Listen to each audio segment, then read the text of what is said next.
아파트 좌절 실수요자가 오피스텔로 몰린다고 합니다. 관련해가지고 많은 분들이 저한테 이런 질문을 하고 있습니다. 제네시스님, 아파텔, 오피스텔 사도 됩니까? 라고 물어보시는데, 딱 결론부터 말씀드리자면은, 실수요자라면은 해볼만 합니다. 단, 아무거나 사시면 안 됩니다. 아무거나 사시면 안 되고, 최대한 아파트스러운 걸로 사셔야 됩니다. 그래서, 아파텔이라는 용어가 있는데, 뭐 정식 용어는 아니고 아파트 플러스 오피스텔입니다. 그래서 실수요자라면 최대한 내가 아파트처럼 실거주할 수 있는 아파텔, 그런 아파트스러운 걸 사야 된다. 투자자라면 거기서 더 옥석을 가려야 된다. 여러분들이 생각하는 아주 조그만 방 있죠. 몇 평 되지도 않는 거. 강남역 같은 데 보면은 역세권에 막 이게 다닥다닥 붙어 있는 거 있잖아요. 그런 거는 비추합니다. 미안하지만. 그래가지고 요거 어떤 내용인지 살펴보고요. 관련된 과세책의 내용에 대해서도 좀 살펴보도록 하겠습니다. 오늘 기사 2개 가져왔습니다. 아시겠죠? 일단 출처 밝히고 보도록 하죠. 동아일보에서 가져온 기사고요. 2021년 7월 21일 이세샘 기자님이 작성하신 건데 이름이 좀 특이하시네요. 아파트 좌절 실수요자 오피스텔로 몰렸다. 자, 어떤 내용인지 보도록 하겠습니다. 상반기 59제곱미터 이상 경쟁률 31.82대 1 주거 대체 상품 쏠림 현상 뚜렷. 요게 약간 요약한 겁니다.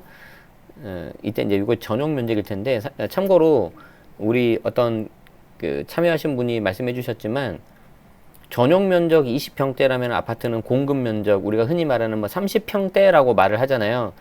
근데 오피스텔은 그보다 더 작아요. 그래서 우리가 말하는 30평대라고 가서 보면은 아파트로 보면은 오피스텔 30평대는 아파트의 한 20평대 정도로 보시면 됩니다. 좀 작습니다. 그런 건 감안하셔야 돼요. 전용 면적 50제곱미터 이상의 오피스텔 청약 경쟁률이 올해 상반기 평균 30대 1이 넘는 것으로 나타났다. 왜 그럴까? 아파트 청약이 어려워지자 주거용 오피스텔이라도 사야겠다는 청약 수요가 몰린 것으로 보인다.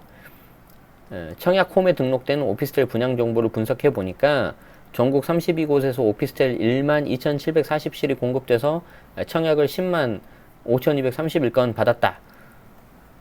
평균 8.26대 1. 이 중 전용 59제곱미터 이상을 포함한 오피스텔은 11곳 2,356실로 74,970건의 청약이 신청됐다. 아무튼 엄청 많다는 거죠. 자, 지난달에는 아파트에 버금가는 경쟁률을 보이는 오피스텔 나왔다. 여러분 아시죠? 동탄 이 신도시 동탄역 디에트르 퍼스티지.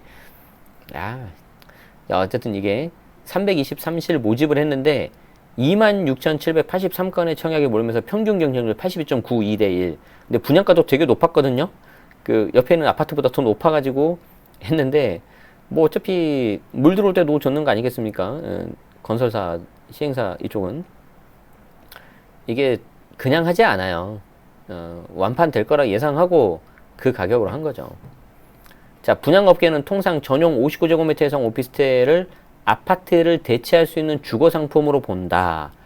최소 전용 59제곱미터. 요 정도는 돼야 된다. 그러니까 이제 아까도 제가 말씀드렸지만 뭐 강남역 인근에 있는 아주 되게 작은 그런 것들은 여기에 말하는 그 인기 상품이 아닙니다. 좀 미안하지만 그런 것들은 그냥 이제 월세 좀 잘 받고 현금 흐름 수익형으로 접근하시는 거고 그리고 이제 시세 차익이 될지 안 될지는 좀 가봐야 되는 거예요. 자, 말 나온 김에 잠깐 좀 말씀드리도록 하죠. 자, 여러분들이 부동산 투자를 하실 때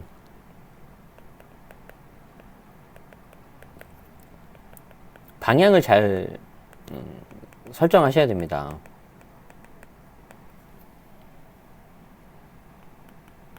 어떻게 할 것인가? 크게 두 가지가 있어요. 뭐 여러 가지가 있지만 크게 보면은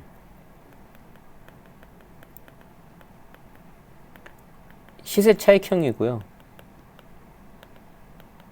수익형이 있습니다. 이게 이제 흔히 말하는 갭 투자예요. 새끼고. 개인적으로 갭 투자란 말은 별로 좀 안 좋아해서.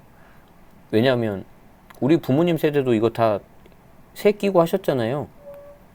그리고 얼마 전에 그분도 전 국무총리 어떤 분도 자기도 그냥 주거용이라서 새 끼고 사다 쓰니까 갭 투자 아니라고 했잖아요. 말장난인 거죠, 이거. 자, 어쨌든 뭐 그거 얘기하면 길어지니까. 그리고 이제 수익형은 이제 월세거든요. 투자를 처음 하신다면 초기라면 저는 시세 차익형을 추천드리고 싶어요. 이렇게 해서 자산을 불리시는 게 월세 수익형보다는 훨씬 빠르거든요. 다만 처음부터 나는 그냥 차익은 잘 모르겠고 그냥 꾸준한 현금 흐름이 좋다, 이러신 분들은 이제 이쪽으로 가시는 거죠. 이제 이런 것 중에 하나가 그 소형 오피스텔이 좀 효자까지는 아니더라도 약간 대안이 될 수가 있는 거죠. 이제 그러다가 이제 상가로 넘어가시기도 하고. 이거는 정답은 없어요. 어떤 게 더 좋은지는. 근데 이제 뭐 여러분들의 성향과 가지고 있는 자금 그런 거에 따라 다른데, 처음에 좀 돈을 좀 굴리셔야 되는 분들은 그래도 이쪽이 맞아요. 이쪽으로 가면 물론 이제 월세 받는 건 좋긴 한데, 월세 예를 들어서 뭐 이것저것 빼고 50만 원 받으면은 1년에 600만 원이잖아요. 10년에도 6천만 원이거든요. 근데 이쪽으로 가면은 1, 2년에 6천도 일도 아니기 때문에 좀 그렇습니다. 그래서 지금 그 소형 오피스텔은 현재 지금 이쪽에 있는데, 과연 그러면 아파텔은 어떻게 되냐 이거냐. 아파텔 이 주거용스러운 이 아파텔은 어디로 될 거냐 이거예요. 조금이라도 이쪽에 가까운 거 하시라는 겁니다. 이쪽에 가까운 거 아시겠죠? 그래야 나중에 힘들지 않다. 빠져나올 때 항상 출구 전략을 생각하셔야 돼요, 여러분들이. 전문가들은 아파트 청약 장벽이 높아지면서 실수요자들이 전용 59제곱미터 이상 오피스텔에 몰리고 있다고 본다. 아파트는 전용 85제곱미터, 우리가 흔히 말하는 30평입니다. 100% 가점제, 그 이상은 50%를 가점제로 당첨자 뽑는데, 올해 상반기 서울 아파트 최저 당첨 가점 평균은 60.9점. 와우. 무주택 기관과 부양가족 수 중에서 청약 점수를 올리기 힘든 20, 30대 수요자들에게는 장벽이 높다. 하지만 오피스텔은 별다른 청약 자격 제한이 없기 때문에 이렇게 간다는 거죠. 다만 오피스텔은 각종 분양가 규제를 받지 않기 때문에 분양가 상한제가 없어요. 그래서 그냥 쭉 해버리는 거죠. 비슷한 조건의 아파트보다 분양가가 비쌀 가능성이 높다. 그러면 처음부터 약간 좀 불리하게 들어갈 수가 있는 거거든요. 그러니까 이제 지금 이 오피스텔에 몰리는 사람들의 고민이 깊을 수도 있어요. 이렇게 분양가가 높은데 해도 되는 거냐? 라고 하지만, 아까 동탄 디에트르 퍼스티지 이거 보셔서 아시겠지만, 이건 고민할 게 아니라고 봐요.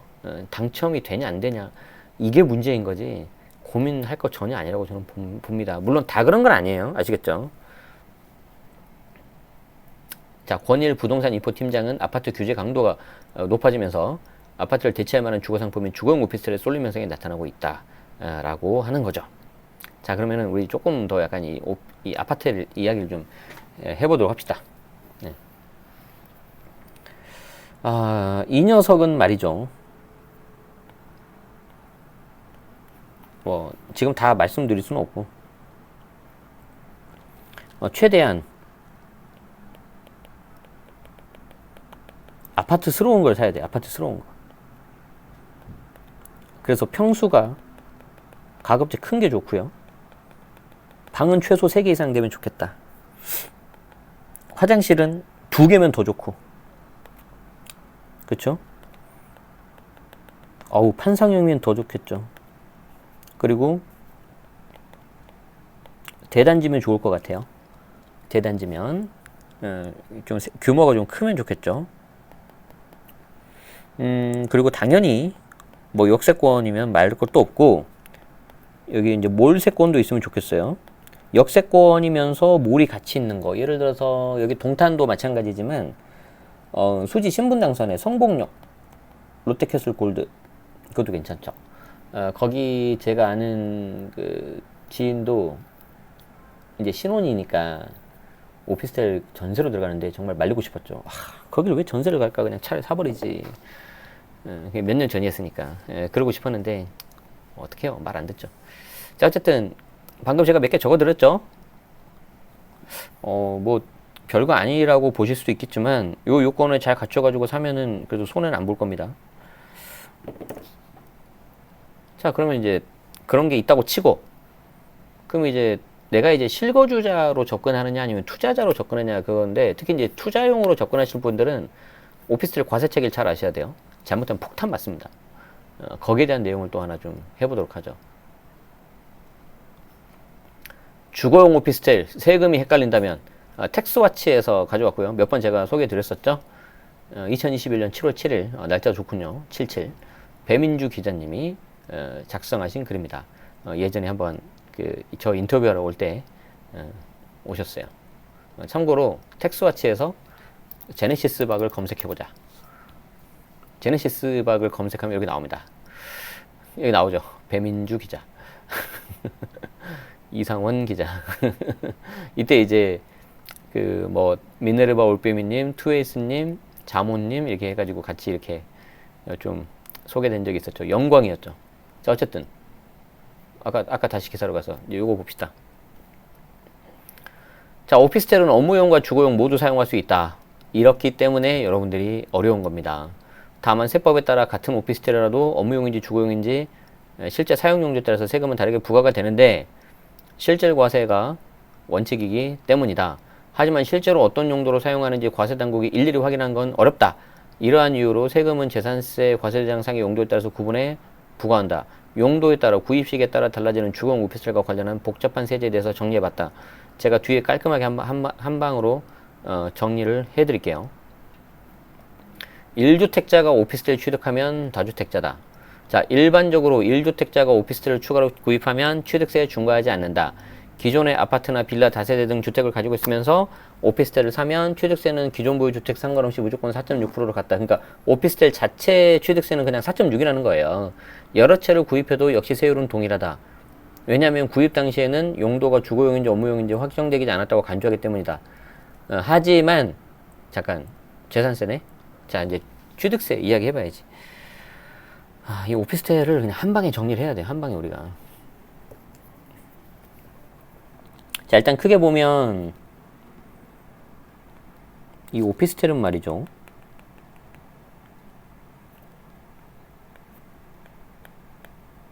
주거용으로 쓰면 주택으로 가는 것이고, 업무용으로 보면 업무용 그냥 상가 개념으로 가는 거예요. 그러니까 지금 우리는 이 주택 이거 하나만 알고 하는 것도 되게 힘들고 복잡하고 어렵잖아요. 그쵸? 근데 여기 상가도 알아야 되는 거죠.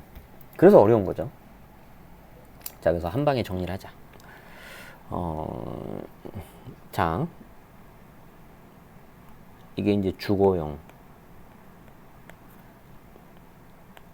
업무용, 그리고 이제 얘가 이제 취득세겠죠. 재산세겠죠. 종부세겠죠. 양도세겠죠. 방송이 좀 늦어질 것 같은데 밥 먹어야 되는데. 자, 일단 취득세는 어떻게 돼요? 오피스텔 자체 취득세 그냥 4.6이에요. 4.6. 그냥 4.6인데 조심해야 되는 게 취득세에서 주거용으로 쓴다.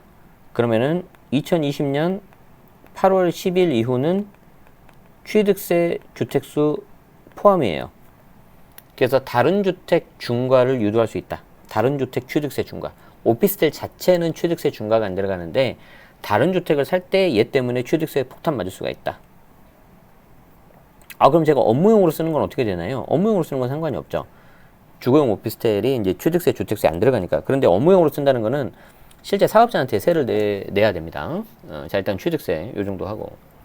자, 이제 재산세가 재밌어요. 주택분 재산세를 내는 주거용 오피스텔을 가진 상태에서 아파트나 빌라 등 주택을 취득할 때는 상황이 다르다. 주택을 한 채 보유했다고 해서 간주해서 취득세를 중과한다. 그렇죠. 여기 나오네요. 수도권 등 조정대상 지역에서 오피스텔 한 채 보유한 상태에서 아파트 등 주택을 샀다면 그 주거용 오피스텔이 취득세, 주택수에 포함되니까 나중에 사는 아파트 그런 주택이 뭐 8%, 12% 취득세 낼 수 있다는 거죠. 그러니까 무턱대고 오피스텔을 먼저 사놓으면 안 돼요. 주택을 산 다음에 나중에 오피스텔을 사야지 취득세 중과를 피할 수가 있죠. 물론 이제 나중에 양도세 할 때 이제 지옥을 맛볼 수가 있어요. 자, 이때 2020년 8월 11일까지 취득한 주거용 오피스텔과 시가 표준액 1억 이하인 재산세 과세된 오피스텔은 주택수에서 제외된다. 이때 주택수는 취득세 주택수에서 제외한다. 양도세 주택수는 아니다. 자, 깔끔하게 역시 취득세, 역시 텍스워치 좋아요. 취득세에 대해서 정리가 됐네요. 두 번째, 임대주택 등록하면 종부세 대상이다. 자, 주거용 오피스텔이 주택수에 산입되면 종부세에는 어떤 영향을 미칠까? 매년 6월 1일 지자체에서는 보유한 부동산에 대해서 재산세를 과세하는데, 그리고 이 재산세를 낸 부동산 중 일정 금액을 넘는 부동산에 대해서 종부세를 부과하는데, 자, 여기서 중요한 말이 있습니다. 재산세를 낸 부동산 중. 재산세가 주거용으로 나와야지 종부세 과세 대상이고, 재산세가 만약에 업무용 상가로 갔다, 그러면 이는 종부세 과세 대상이 아니에요. 실제로 주거용으로 쓴다고 하더라도 그거는 파악을 못해서 그래요.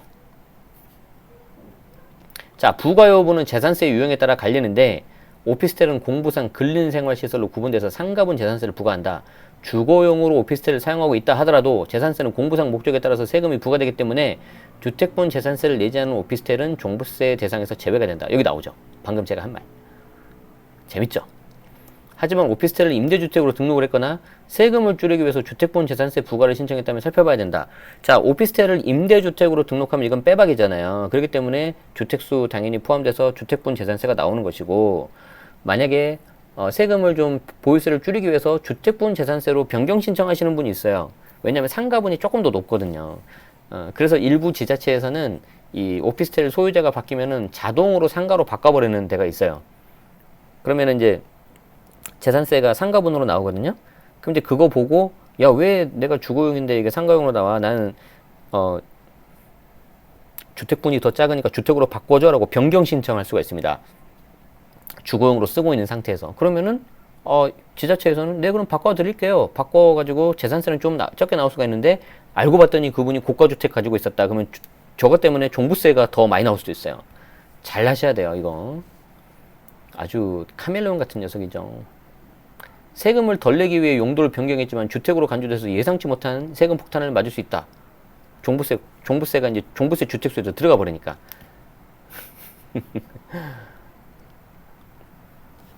자, 재산세. 재산세는 주거용으로 과세되는 경우는 첫 번째, 임대주택으로 등록하는 케이스입니다. 이거는 뭐 빼도 박도 못하는 거고요. 주택분으로 변경 신청하는 경우가 있어요. 요때는 재산세가 이렇게 나오고요.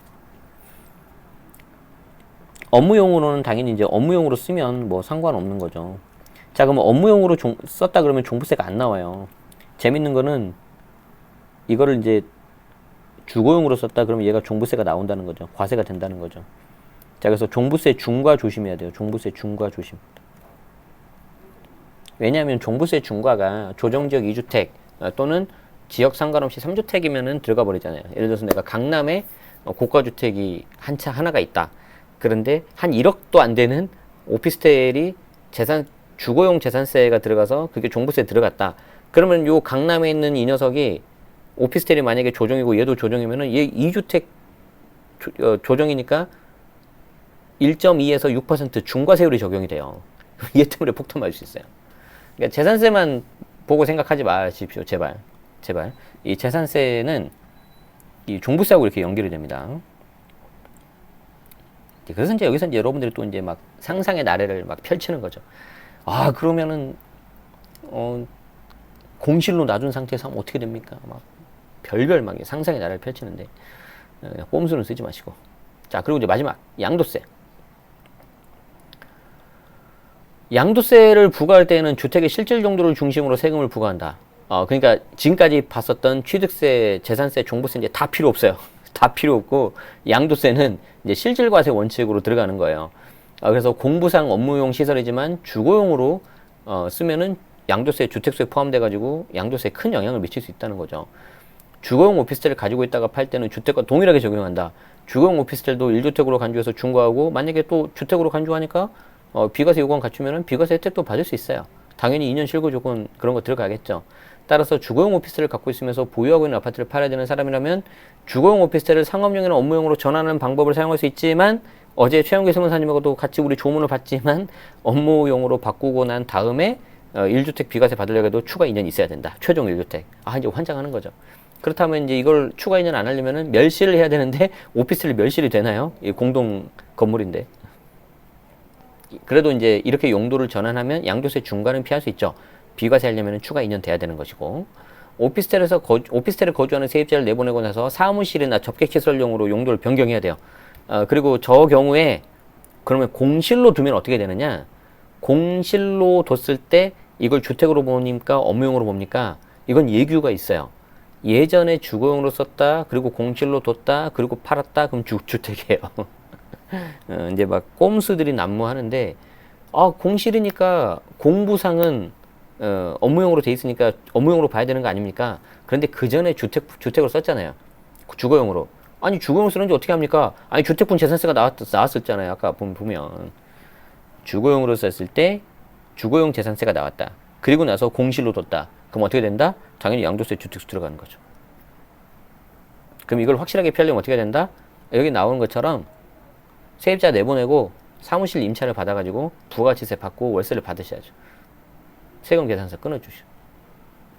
자, 그래서 양도세가 굉장히 조심해야 됩니다. 양도소득세는 여기하고 완전 달라. 이제 위에서 보신 내용하고 완전 달라요. 그래서 이건 별도로 보셔야 돼요. 별도로. 양도세는 그냥 무조건 실질과세 원칙입니다. 그래서 주거용으로 쓰면 당연히 포함이고요. 업무용으로 쓰면은 이건데 공실 조심하세요. 공실 조심하셔야 돼요. 아시겠죠? 그래서 이 경우에는 안전하게 주택수에서 빼시려면은 공실로 주시는 게 아니고, 다시 말씀드리지만 세입자 내보내고 사무용으로 임차인 받고 거기에 대해서 부가시세 받아서 월세도 받으시고 그렇게 하신 다음에 하는 게 좋아요. 물론 이제 비과세 받으려면 또 추가 2년이 있어야 되겠지만.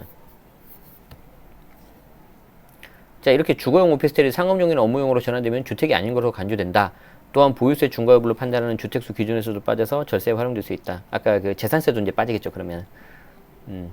근데 이제 여러분들이 원하는 건 뭐예요? 나는 다주택자인데 오피스텔 취득세 중과 안 들어가니까 이거 사놓고 나중에 팔 때에도 실제 주거용으로 좀 해놓는데 나중에 팔 때도 좀 업무용으로 좀 됐으면 얼마 좋을까? 다주택 중과도 안 들어가고. 근데 너무 욕심이죠. 그냥 받아들일 건 받아들이셔야 돼요. 다 가져갈 수는 없어요. 아시겠죠? 그러니까 내가 주거용으로 어차피 세를 맞춰야 되는데 어차피 사업자 내기 싫고 주거용으로 받아야지 내가 세가 빨리 나갈 것 같고, 그러면 감안하시는 거죠. 자, 제 말 이해돼요? 지금 여러분들 머릿속은 이거예요. 자, 일단 취득세만 보는 거죠.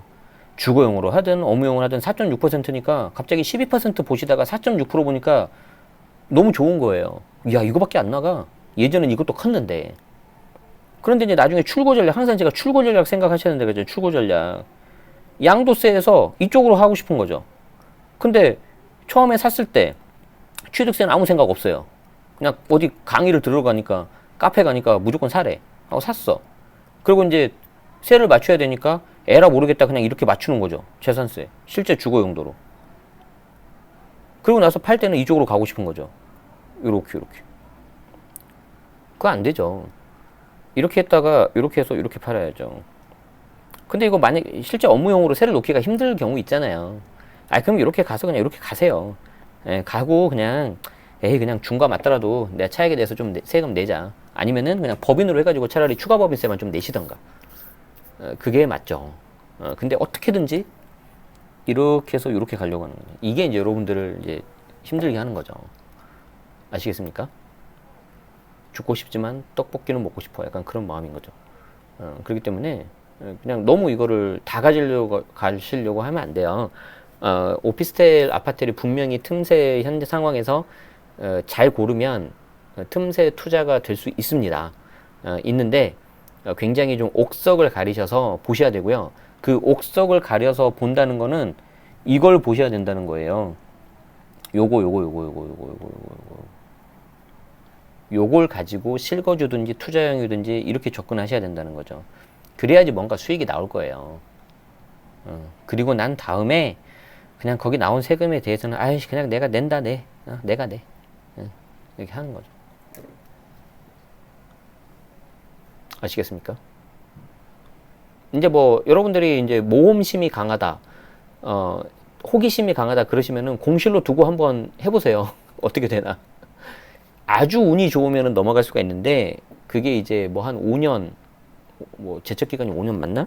아무튼 5년, 7년을 안 걸려야 돼요. 근데 그 장답을 누가 해요? 예를 들어서 한 3년 지나는데 안 걸렸어요. 근데 막판에 가서 걸릴 수 있잖아요.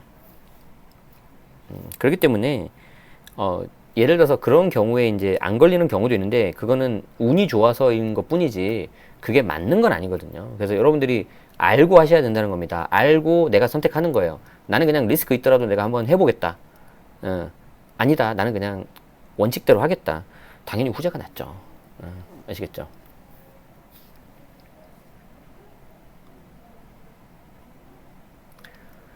오케이. 거의 지금 미니 특강을 제가 해드렸어요. 오피스텔 과세 체계에 대해서. 그래서 겉으로는 아파트를 사도 되나요, 안 사도 되나요? 요거에 대한 현상이었지만 실질로는 오피스텔이라는 과세 체계를 깔끔하게 했습니다. 여기서 제가 하나가 빠진 게 딱 하나가 있어요. 오피스텔 과세 체계에서 여기 지금 아이패드에서 제가 여기서 딱 하나가 빠진 게 있는데 여기서 이제 뭐가 들어가야 되냐면 이것까지 들어가면 완벽하죠. 부가가치세. 이게 어려워요, 여러분들. 이게 좀 어렵습니다. 그래서 부가가치세까지 하면 딱 좋은데 오늘은 시간 관계상 좀 못하고요. 다음에 한번 해보도록 하죠. 아시겠죠? 부가가치세는 우리 멤버십 특강에서 먼저 한번 해볼게요. 그래서 멤버십 특강에서 한번 해보도록 합시다.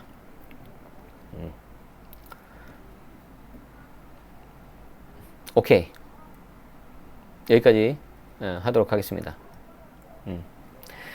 그리고 높아심에서 말씀드리는데 실질로 판단한다고 했잖아요. 양도세에서는 그 양도세에서는 실질로 판단을 한다고 했는데 걸리겠어? 라고 이제 하시는 분들 계시지 않습니까? 여러분들이 생각하는 것보다 훨씬 더 과세당국은 아주 다양한 데이터를 가지고 있고요. 그 다양한 데이터를 통해서 파악을 하고 있다고 합니다. 그래서 뭔가 소명하라고 연락이 온다면은 그냥 한 반 정도는 여러분들이 그냥 내가 한 게 걸렸구나라고 생각하시는 게 낫고요. 거기서 또 꼼수 쓰다가 괜히 가산세 더 나오고 좀 그럴 수 있습니다. 아시겠죠? 그러니까 깔끔하게 인정할 거 인정하시고 그냥 빨리 해서 협조하시는 게 좋을 수가 있어요. 예를 들어서 우리 지난번에 최영규 세무사님도 한번 나오셔가지고 말씀해 주신 것 같은데 오피스텔 같은 경우에는 뭐 수도 계량, 수도 사용량 이런 걸로도 주거용인지 업무용인지 확인이 가능하다고 해요. 그리고 이제 많이 실무에서 나오는 사례가 고가주택이 한 채가 있고 오피스텔이 한 채가 있는데 이거는 좀 말씀을 드려야 되겠다. 이거는 많이 걸릴 수 있으니까. 이거는 제가 자주 드리는 사례였는데 이게 고가주택이에요. 그리고 이게 오피스텔입니다. 얘가 한 20억 하고요. 오피스텔 한 2억 정도 할까요? 자, 그러면 근데 얘가 지금 주거용으로 쓰고 있어요. 이게 이제 주거용으로 쓰고 있으니까 문제가 되는 거죠. 자, 주택수 몇 개예요? 두 채죠. 1세대 1주택 비과세 돼요, 안 돼요? 안 되죠. 이제 1세대 2주택 비과세 특례도 안 된다고 하면은 이때 비과세를 어떻게 받아야 돼요?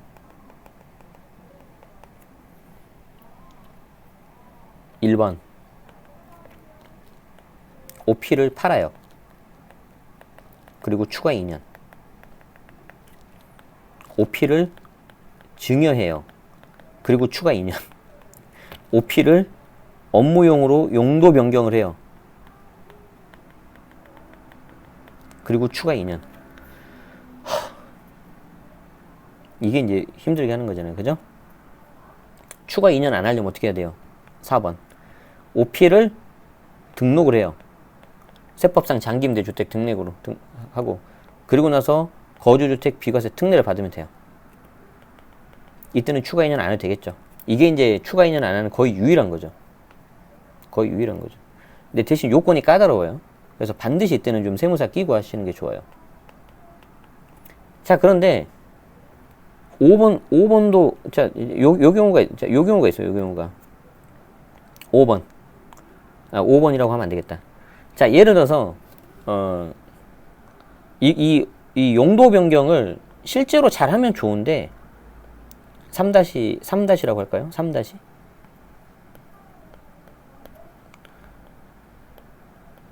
용도 변경을 약간 좀 이게 애매하게 한 거예요. 그리고 나서 2년 지나고 고가주택을 팔아요. 근데 세무 공무원 입장에서 이거 20억이나 되니까 세금이 많이 나올 거 아니에요. 그러니까 이 경우에 가끔 가다가 이쪽으로 실사를 가는 경우가 있어요. 실사. 봤는데 겉으로는 뭔가 업무용으로 쓴 것 같았는데 실제 가서 보니까 주거용으로 쓰고 있다. 그러면 실질과세의 원칙에 따라서 얘가 이제 주거용으로 바뀌어버리는 거고요. 2주택이 되니까 비과세가 안 되고 중과가 들어가겠죠. 조정 대상 지역이면. 그래서 이제 망하게 되겠죠. 그래서 얘를 먼저 처분을 하는 게 더 좋아요. 얘를 가지고 있는 상태에서 파지 마시고. 이건 제가 여러 번 말씀드려요. 여러 번. 예. 직방에서도 말씀드렸고 앞으로도 계속 말씀드릴 거예요. 왜? 말해도 돌아서면 잊어버리니까. 네네네. 우리 여기 절친분들은 많이 들으셨기 때문에 한 10번 정도는 반복해야지 안 잊어먹는 것 같아요. 예. 그때까지 해봅시다. 정규수강생은 당연한 거고. 자, 오케이. 요 정도 하겠습니다. 네. 시간이 많이 갔네요. 네, 1시 정도에 끝내드리려고 했는데 약간 늦었습니다. 어떻게 여러분 오늘 내용 도움 되셨습니까? 도움 되셨다면 좋아요, 구독 한번 부탁드리고요. 제가 또 잘 신경 써서 준비한 클래스 101 오픈했고요. 여러분들 성원에 힘입어서 1차 조기 마감 됐습니다. 그렇지만 조기 마감이 돼도 여러분들한테 계속 요 글을 보시는 분한테만 그 할인 코드 혜택이 가니까 그 코드 입력 잘 하셔서 혹시 들으실 분들은 좀 저렴하게 들으시면 좋겠습니다. 제값 다 주지 마시고요. 제가 그만큼 좀 덜 가져가면 되니까 아시겠죠? 그렇게 101 측하고 협의를 했습니다. 7월 20일까지입니다. 네, 여기까지 광고 홍보 말씀드렸고요. 다음에도 더 좋은 내용으로 하도록 하겠고요. 한 가지 공지사항은 내일 모레 이제 23일날 저희 멤버십 특강 하잖아요. 지금 멤버십 특강 그 여러분들 질문 주신 거 많이 주셔가지고 그거 추리고 답변 드리라고, 물론 다는 못 드리고요. 하느라고 지금 제가 여러분들 댓글 남겨주신 거 제가 피드백을 못 드리고 있거든요. 그래서 우리 그 절친분들 댓글로 질문 주시는데 조금만 참아주세요. 제가 요거 좀 정리하고 이렇게 좀 일괄적으로 제가 필터 걸어가지고 피드백 좀 드릴 수 있도록 하겠습니다. 급하신 분들은 한 번 더 남겨주시고 좀 급하다고 좀 써주시고요. 그리고 금요일날 멤버십 특강 하니까 그날 또 만나서 더 많은 이야기 하도록 하죠. 좀 더 약간 알죠? 무슨 말인지. 그래서 하시면 좋겠고, 멤버십 궁금하신 분들은 본문 더보기 제가 링크 걸어놨으니까 참고하셔도 좋겠습니다. 네, 오늘 여기서 마치도록 하겠습니다. 그리고 하나 또 있어요.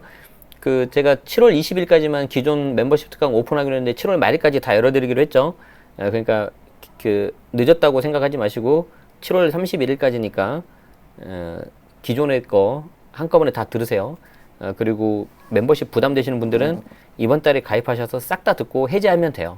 그러면 한 달에 1,700원 꼴로 듣는 꼴이니까 물론 이제 들어보시고 마음에 드시면 계속 구독하셔도 좋겠습니다. 네, 오늘 여기서 마치겠습니다. 이상 공지사항이었고, 날씨가 더운데 건강관리 잘 하시고 물 많이 드십시오. 아시겠죠? 여기서 마치겠습니다. 고맙습니다.